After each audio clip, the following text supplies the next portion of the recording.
অন্যদিকে কোচবিহারের 226 নম্বর বুথে হারহিম করা অভিজ্ঞতা। আমাকে মারধর করে বুথ থেকে বের করে দেওয়া হয়েছে, গলা কেটে দেওয়ার হুমকি দিয়েছে বিজেপি। সন্তানের মুখ দেখতে পারবেন না হুমকি দিয়েছে বিজেপি। কাঁদতে কাঁদতে দাবি এক তৃণমূল মহিলা এজেন্টের। আজকে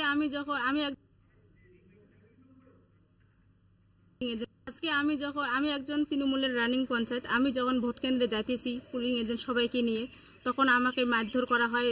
বিজেপির বুথ সভাপতি আমাকে ধাক্কা দিয়ে বের করে দেয়, বলে ওকে যে তুমি যদি এক পা আগা তোমাকে আমি গলা কাটে দেবো, তোমার বাচ্চাকে গিয়ে মুখ দেখতে পারবেন না, এরকম করে সবাইকে মারধর করে।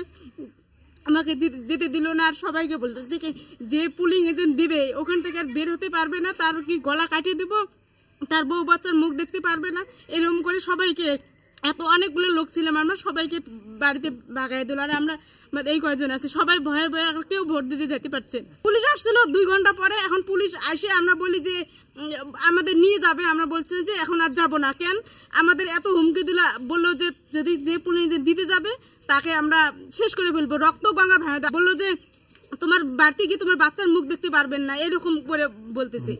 হ্যাঁ, হুমকি যে বিজেপির লোক। আজকে